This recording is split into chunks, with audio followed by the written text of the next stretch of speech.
总统府黄崇彦副秘书长、外交部蔡次长、外国驻台使节团团长博安卓大使，以及欧如坎大使，在场各位嘉宾、国人同胞以及媒体朋友，大家晚安。此次受蔡英文总统指派，率团前往南太平洋我国友邦帛琉共和国进行国事访问，受到帛琉共和国会述人总统以及社会各界的热烈欢迎。为期3天2夜的帛旅专案，已经在今天下午圆满结束，飞机刚刚抵达国门。感谢大家前来接机。我同时利用这个难得的机会，向国人报平安，也感谢大家的支持。这一次访问团包含了几个领域的专业人士。第一个是长期代表台湾对帛琉进行外交医疗工作的星光医院集团，包括吴东进董事长、侯胜茂院长以及星光医院的医疗团队。此次星光医院并且捐赠了远距医疗的仪器跟设备。第二个是肩负着未来要振兴帛琉疫后观光产业的台湾全国性跟各县市工会、旅游工会的理事长或代表们，以及数家台湾大型的旅行社。第三个是未来要协助帛琉，应会述人总统的邀请，协助他们发展水产养殖渔业的专家学者，还有业者。第四个是台湾国际棒球交流协会的黄理事长，跟2位家喻户晓的职棒明星陈鏞基跟胡金龙，也到了帛琉进行棒球的访问，捐赠棒球球具以及各项的设备给帛琉的大联盟进行棒球的外交工作。第5个是负责未来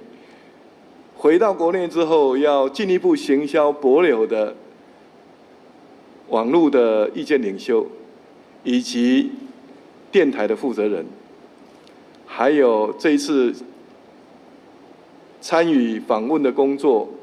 辛苦报道的媒体朋友们。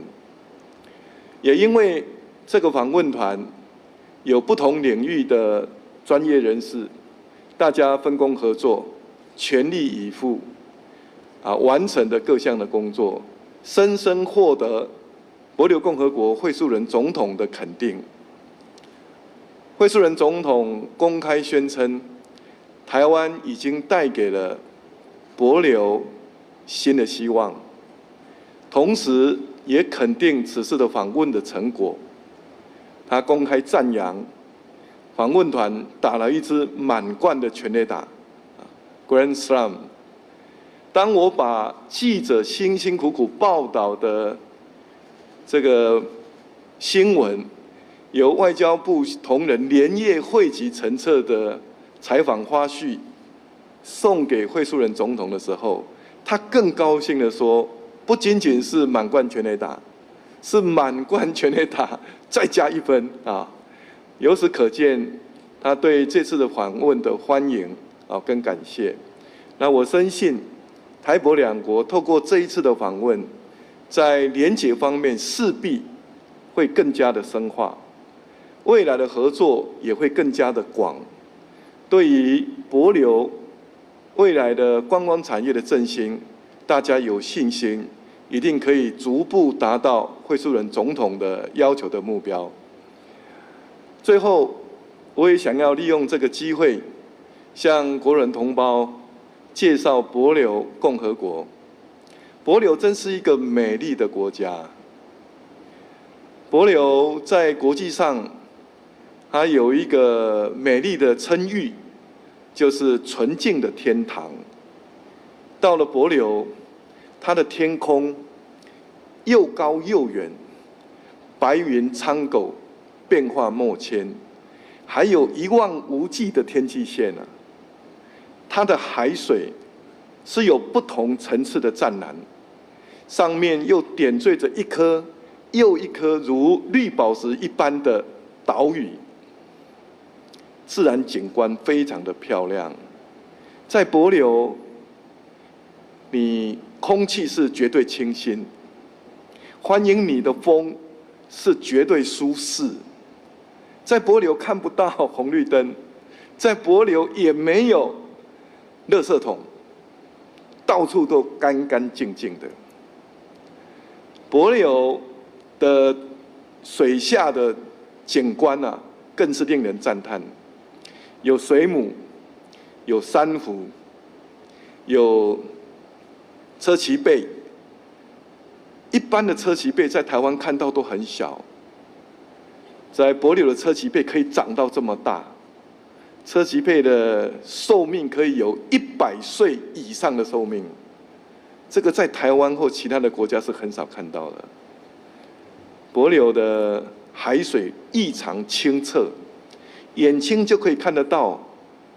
5颜6色、成群结队的鱼群在你面前游来游去。鲨鱼友善到可以陪你共游，不会咬你。所以帛琉啊，是浮潜者的天堂。帛琉也是国际所称誉的上帝的水族箱，这绝非浪得虚名。但是，我特别要跟国人同胞介绍的，帛琉不是只有漂亮而已。帛琉是一个进步文明的国家，虽然人口不多，但是跟台湾都是一样是海岛国家，他们极尽所能的进行环境保护、生态保育，在永续发展的目标之下，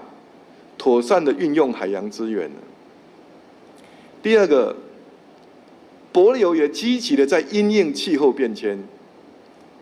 帛琉总统惠恕仁先生已经公开宣布，帛琉将在2032年的时候100%使用再生能源。帛琉共和国有18岁公民权。帛琉共和国跟台湾同样享有民主、自由、人权的普世价值。帛琉在惠恕仁总统的带领之下，坚定地站在第二岛链，要跟民主阵营共同合作，捍卫印太的和平稳定，不让2次大战遗憾的事情在帛琉产生。这个国家非常有志气。另外，台湾的原住民跟帛琉共和国的人民都是南岛语族，格外的亲切。所以我要在这里